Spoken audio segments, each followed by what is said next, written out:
Dear students,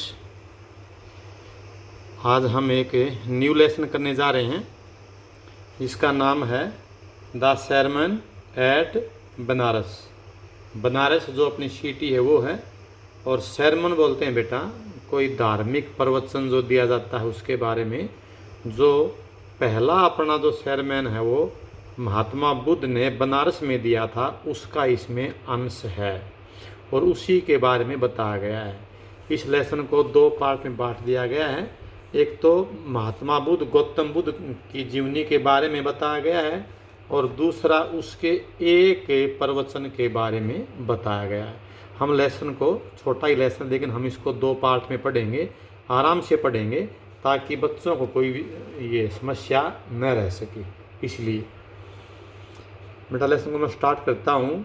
Gautam Buddha तो जो bracket में दिया है 563 BC में इसका जन्म हुआ और 483 BC में इसकी मृत्यु हुई। पहली बात तो मैं आपको यही समझाऊंगा कि आपको ये महसूस होगा कि 563 बाद का है, 483 पहले का है। बेटा ऐसा नहीं है, ये BC है, बिफोर सेंचुरी, मतलब ये जब ईस्वी शुरू हुई उससे पहले की बात है। 0 से 483 और 0 से 563 पीछे की ओर। इसीलिए आप इसको ऐसे समझ सकते हैं कि -563 ईस्वी में उसका जन्म हुआ और -84 ईस्वी में उसकी मृत्यु हुई। ये गौतम बुद्ध के बारे में बताया गया है। इसके बाद began his life, Gautam Buddha ने अपना जीवन शुरू किया as a prince named Siddhartha Gautam. उसने एक राजकुमार के रूप में, जिसका नाम क्या था, सिद्धार्थ गौतम, उसके रूप में उसने अपनी लाइफ स्टार्ट की इन नॉर्दर्न इंडिया, उत्तरी भारत में। एट 12 मीन्स 12 उम्र की उम्र एज में he was sent away for schooling, उसको अध्ययन के लिए भेज दिया गया। अपना स्कूलिंग का मतलब स्कूल में या अध्ययन के लिए।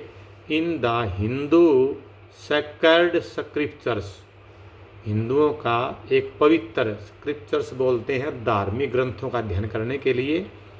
एंड 4 years लेटर, 4 साल के बाद में ही रिटर्नड होम, वो घर पर वापस लौट करके आया टू मैरी ए प्रिंसेस, एक राजकुमारी से उसकी शादी हो गई।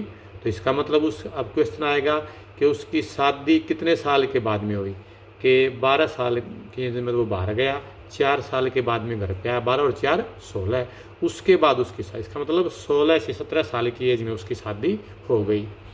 They had a son and lived for 10 years, उनको एक बेटा हुआ और 10 साल तक रहे, मतलब 16 और 10 26 साल के। एज बी फिटेड रॉयल्टी, के बिल्कुल एक पूर्णतया रॉयल्टी, राजसी जीवन की तरह वो रहे। बी फिटेड बिल्कुल मतलब सभी ऐश्वर्य का भोग करते हुए। At about the age of 25 की उम्र के लगभग के बाद द प्रिंस, जो राजकुमार था, अब बेटा यहाँ पर दो हेयरटोफर, यानी कि इससे पहले shielded from the suffering of the world, sufferings of the world, दुनिया की जो तकलीफ़ें हैं, सफरिंग तकलीफ़ें हैं, उनसे शील्डेड, उनसे वो दूर था, उसको शील्ड कर दिया गया था, उसको बाहरी दुनिया का पता ही नहीं था। 25 साल की उम्र, और इस एज के अंदर वाहिल आउट, जब वो बाहर गया 25 साल की उम्र में, हंटिंग, शिकार के लिए, चांस्ड अपॉन ए सिक मैन, चांस्ड अपॉन ऐसा अवसर हुआ, ए सिक मैन, उसको एक बीमार आदमी दिखाई दिया। देन एन एज्ड मैन, तब एक बूढ़ आदमी दिखाई दिया। देन ए फ्यूनरल प्रोसेसन, तब एक शव यात्रा दिखाई दी उसको। एंड फाइनली ए मॉन्क, और अंत में उसको एक भिक्षुक दिखाई दिया, बेगिंग फॉर अलम्स, जो भीख मांग रहा था। उसने ये दृश्य दुनिया में देखे। These sights so moved him, इन नज़ारों ने, सो मूड हिम, उसको इतना मूड पिघला दिया, दैट की ही एट वंस वेंट आउट, तुरंत निकल गया, इनटू द वर्ल्ड, उस बाहरी दुनिया में, टू सीक, खोजने के लिए, इनलाइटनमेंट, मतलब ये एक सद्बुद्धि कह लीजिए या मोक्ष की खोज कह लीजिए, कंसर्निंग दी सोरोज, के उस बुद्धि के ज्ञान में। इनलाइटमेंट एक आध्यात्मिक ज्ञान कह लीजिए आप इसको, एक आध्यात्मिक ज्ञान के लिए वो निकल पड़ा कंसर्निंग द सोरोज, जो उन तकलीफ़ों से संबंधित हैं। ही हैड विटनेस्ड, जिनका वो गवा रहा था, मतलब जिन दो तकलीफ़ें उसने देखी थी, विटनेस्ड जो उसने महसूस की थी, उनसे संबंधित वो आध्यात्मिक ज्ञान की प्राप्ति के लिए दुनिया से निकल गया। ही वांडर्ड, WA है बेटा, ये ओ नहीं है। WO का मतलब होता है रान, WA का मतलब वांडर्ड, वो घूमता रहा फॉर 7 ईयर्स, 7 साल तक। And finally sat down under A people tree, और अंत में एक पीपल के पेड़ के नीचे बैठ गया। वेहर ही वोड, जहाँ उसने प्रतिज्ञा ली, टू स्टे, कि वो ठहरा रहेगा, टू स्टे वहीं रहेगा। अनटिल इनलाइटमेंट केम, कि जब तक कि उसको इनलाइटमेंट केम मतलब आध्यात्मिक ज्ञान प्राप्त नहीं हो जाएगा, वो उसी पेड़ के नीचे रहेगा। इनलाइटेंड आफ्टर 7 डेज, और आध्यात्मिक ज्ञान प्राप्त होने के फिर 7 दिन के बाद, यानी कि उसने पीपल के पेड़ के नीचे ये आध्यात्मिक ज्ञान प्राप्त किया था ना। ही रीनेम्ड द ट्री, उसने उस पेड़ का नाम दे दिया, उसको नया नाम दे दिया। क्या नाम था? द बोधि ट्री, ब्रैकेट में है ट्री ऑफ विजडम। देखो बोध, बुद्धि, जैसे हिंदी में ये बुद्धि, उसी से बोध बना, बोधि ट्री, कि वो ज्ञान का वृक्ष ये बन गया है, ट्री ऑफ विजडम। अब ये कहा जाएगा कि what do you mean by Bodhi tree, तो हम उसका आंसर दे देंगे कि ट्री ऑफ विजडम। उसने उसका नाम दे दिया। And began to teach and to share his new understanding, उसने शुरू कर दिया अपनी न्यू अंडरस्टैंडिंग, नई समझ को शेयर, लोगों में बांटना, एंड टीच, और उनको सिखाना उसने शुरू कर दिया, अपने ज्ञान को बांटना उसने शुरू कर दिया। एट दैट पॉइंट, इसी जगह के ऊपर, he became known as the Buddha, यहीं से लोग उसको बुद्धा कहने लगे। नहीं तो उसका नाम क्या था? उसका नाम तो था सिद्धार्थ गौतम, उसने अपना नाम बदल लिया बुद्धा। इसका मीनिंग क्या जो ब्रैकेट में है? द अवेकंड और द इनलाइटेंड, मतलब जागया हुआ, जिसमें समझ आ चुकी हो बुद्धि, या मतलब आप कह लीजिए उसको, मतलब ये आध्यात्मिक ज्ञान हो चुका था उसका, मतलब ये बुद्धा का मीनिंग क्या है? जिसमें बुद्धि आ गई है वो बुद्धा है।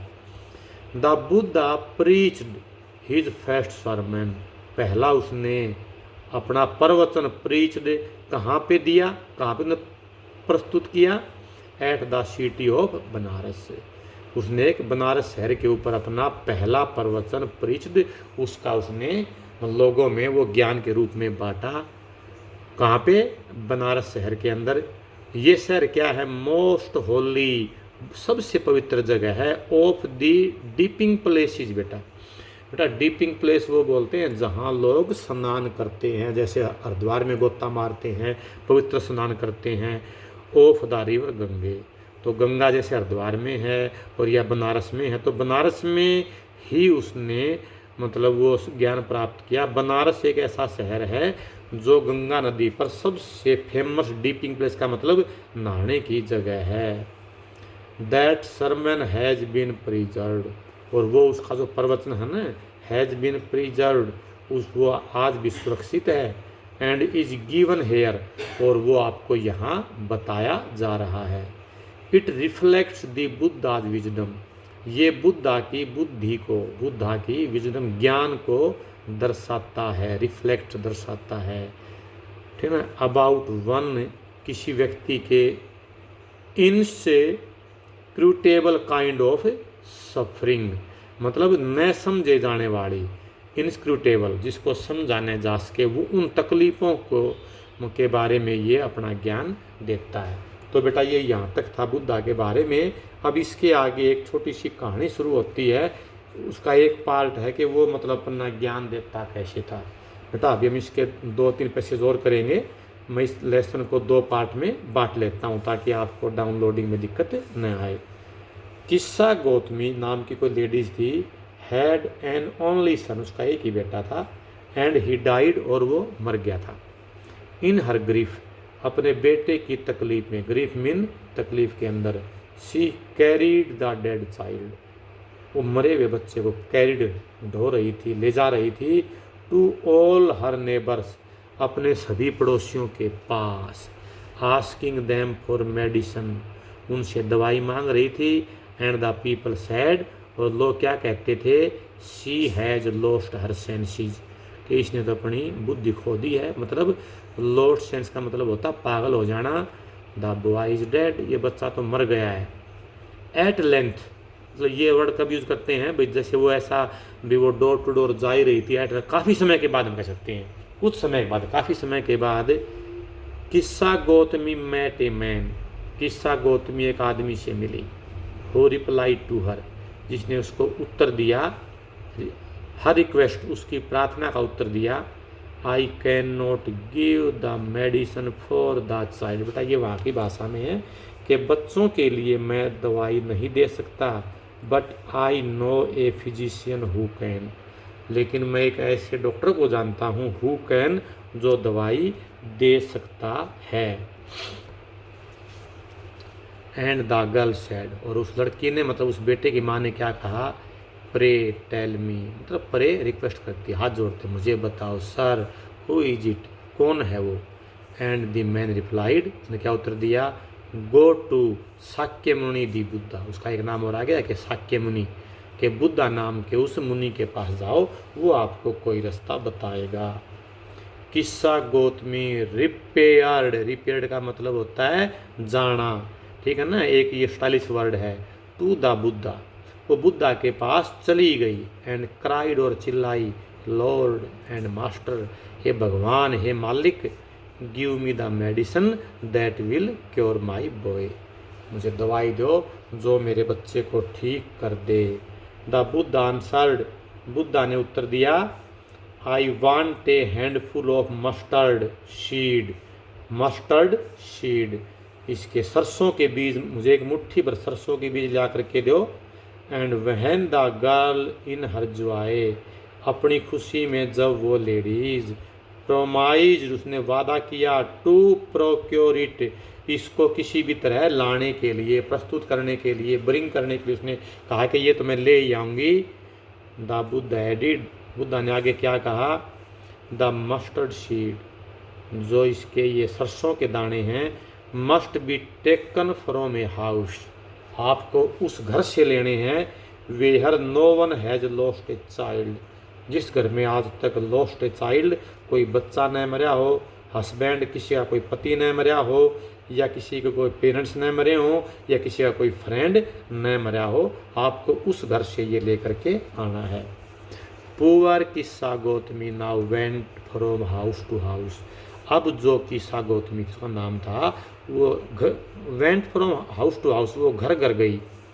And the people pitied her, उस पर लोगों को दया भी आई, और क्या कहा, हेयर इज मस्टर्ड सीड, ये लो आप, हम आपको ये मस्टर्ड सीड दे देते हैं, टेक इट, इसको ले लो।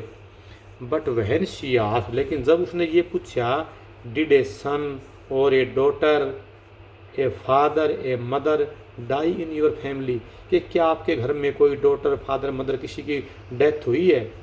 दे आंसर्ड हर, वो उसको क्या उत्तर देते थे, एलास, मतलब ये वर्ड कभी यूज करते हैं जब दुख की बात होती है कि बहुत दुख की बात है, द लिविंग आर फ्यू, कि जीवित तो कम है, but the dead are many, लेकिन मरे हुए ज़्यादा है, कि हर परिवार में कोई न कोई मरता ही है।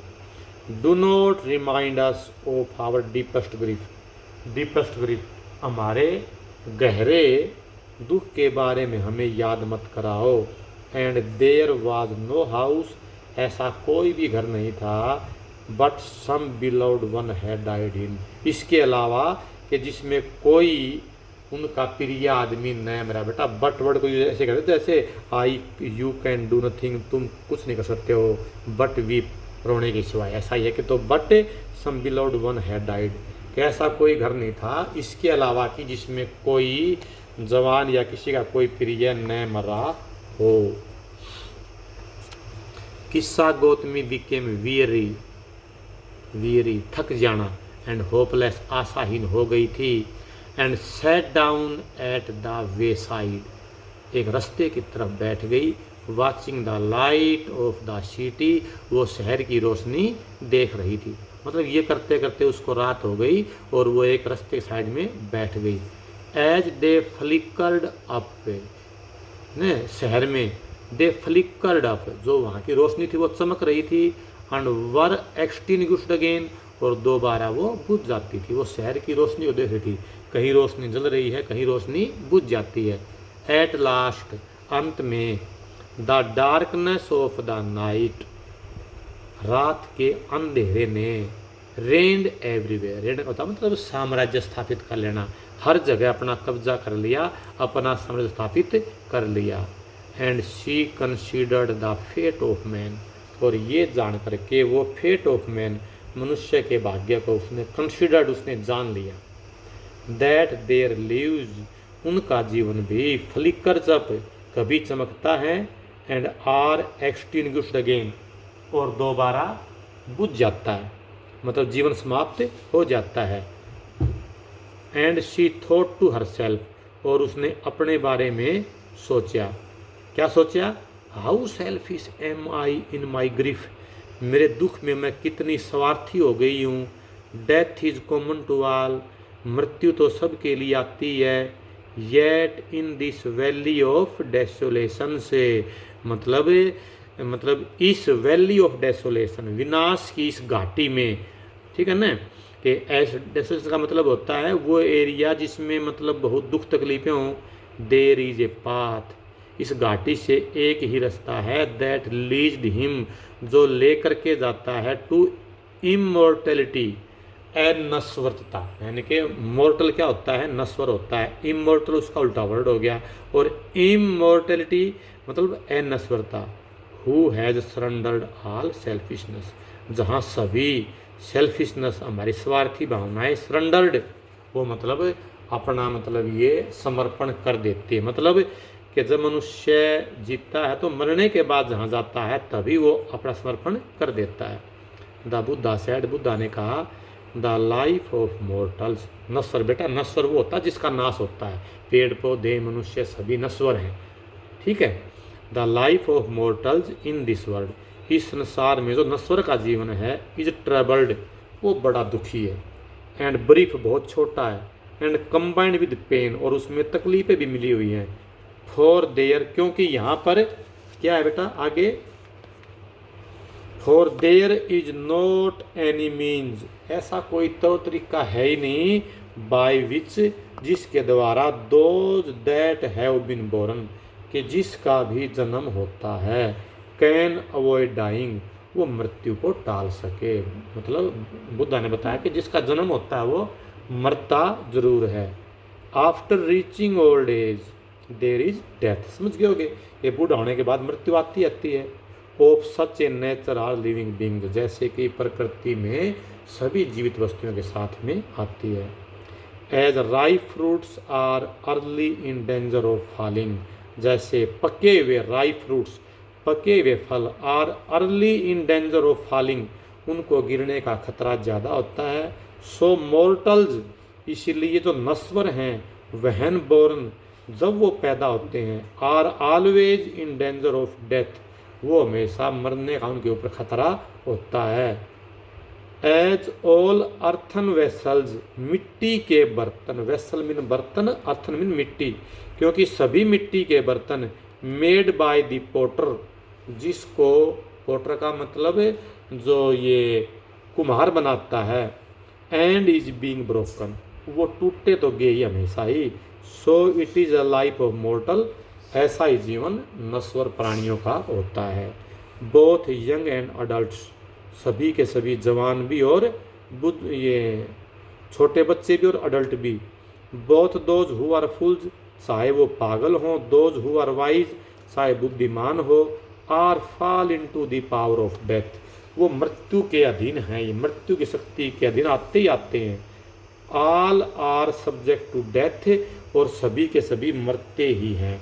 बेटा यहीं से क्वेश्चन बनेगा कि महात्मा बुद्ध ने अपनी उस भाषण में क्या कहा। तो बेटा ये सारी बातें आएंगे, जो जीवित है वो मरेगा, जरूर मरेगा, आज नहीं तो कल मरेगा। Those who, of those who overcome bye death, और जिनको ऊपर ओवरकम बाय डेथ, मृत्यु विजय प्राप्त कर लेती है, डिपार्ट फ्रॉम लाइफ, वो जीवन से दूर हो जाते हैं। A father can not save his son, एक पिताजी अपने बेटे को नहीं बचा सकता। नॉर किन्समैन, और न ही देयर रिलेटिव्स, अपने प्रिय आदमी अपने रिश्तों को बचा सकते हैं। मार्क मतलब याद करना बेटा, ये सभी बातें उसके स्पीच में आएंगी। वाहिल रिलेटिव्स आर लुकिंग ऑन, जब रिश्तेदार देख रहे होते हैं। एंड लेमेंटिंग, और दुख व्यक्त कर रहे होते हैं, डीपली, बड़ी गहराई से। वन बाय वन, एक एक करके, मोर्टल्स आर कैरिड ऑफ, नश्वर चीज़ें दुनिया से कैरिड ऑफ, विदा हो जाती हैं, चली जाती हैं। कैसे? लाइक एन ओक्स, एक उस बैल की तरह, that is led to the slaughter, जिसको एक कसाई ले जाता है। So the world is afflicted with death, इसीलिए जो ये दुनिया है वो मतलब एफेक्टेड मैंने प्रभावित है, किससे? मृत्यु और विनाश से। डिके, विनाश होना, डेथ, मृत्यु होना। Therefore the wise do not grieve, जो समझदार हैं वो ग्रीव, वो दुख व्यक्त नहीं करते हैं। नोविंग the term of the world, क्योंकि वो दुनिया की परिभाषा को जान जाते हैं। Note from weeping, note from weeping, न तो रोने धोने से, नोर फ्रॉम ग्रीविंग, न ही दुख व्यक्त करने से। Will anyone obtain peace of mind, किसी को शांति दिमाग में प्राप्त नहीं होगी। ऑन द कंट्रेरी, जबकि इसके विपरीत, यदि हम रोए धोएंगे, दुख व्यक्त करें तो क्या होगा? His pain will be greater, ऐसा करने से व्यक्ति की तकलीफें बढ़ती हैं। And his body will suffer, और उसका शरीर भी बीमार हो जाएगा। He will make himself sick and pale, वो खुद को बीमार और पीला कर लेगा। पेल का मतलब क्या था? बहुत कमज़ोर होता है वैसे ना। Yet the dead are not saved by his lamentation, जबकि डेड, जो मृत व्यक्ति हैं, आर नॉट सेव्ड, वो नहीं बच पाएंगे, बाय हिज लेमेंटेशन, उसके दुख व्यक्त करने से, मतलब कोई व्यक्ति बच नहीं पाएगा। ही हु सीक्स पीस, वो व्यक्ति, हु सीक्स पीस, जो शांति की तलाश में है, शुड ड्रा आउट दी, उसको निकालना चाहिए, द एरो ऑफ लेमेंटेशन, उसको दुख दर्द के का तीर अपने अंदर से निकाल देना चाहिए। एंड कंप्लेंट्स, और शिकायत का भी, एंड ग्रीफ, और तकलीफ का, शिकायत का, तकलीफ का, रोने धोने का जो तीर है वो उसको निकाल देना चाहिए, जिसको शांति चाहिए। He who has drawn out the arrow, और जिसने इस तीर को निकाल दिया है, इस बात को दिमाग से निकाल दिया है। एंड हैज़ बिकम कंपोज्ड, और जो मतलब बिल्कुल कंपोज्ड, जो इनसे दूर हो गया है, मतलब इनमें ये स्थिर हो गया है। Will obtain peace of mind, उसको ही दिमाग की शांति मिलेगी। पीस ऑफ माइंड, उसको ही दिमाग की शांति मिलेगी। बेटा दोबारा कहूँगा, ही हु सीक्स पीस, जो मतलब शांति की खोज करता है, should draw out the arrow of lamentation, the complaint and grief, तकलीफ का, शिकायत का, दुख दर्द का, उसको तीर निकाल देना चाहिए। He who has drawn out the arrow, जिसने ये तीर निकाल दिया है। And has become composed, who will has become compose, और जो मतलब बिल्कुल निश्चित हो गया है, इनसे दूर हो गया है। Will obtain peace of mind, उसी को दिमाग की शांति मिलेगी। He who has overcome all sorrow, जिसने सभी दुख तकलीफों पर ओवरकम, जीत पा ली है। विल बिकम फ्री, वही आज़ाद हो पाएगा, किससे? फ्रॉम सोरो, दुख तकलीफ़ों से। एंड बी ब्लेस्ड, और वही वरदान में हो पाएगा। ये वैल्यू एंड वॉइसेस है, एक कॉलेज रीडर 75 में, वहाँ से इसका सोर्स है जहाँ से ये लेसन लिया गया है। ये बेटा आपका लेसन पूरा ही हो गया है। नेक्स्ट टाइम में हम इसके क्वेश्चन आंसर करेंगे। बीच में आपको गैप भी दे दिया गया था, इसलिए आप इसको 2 बार ध्यान से ज़रूर पढ़ें।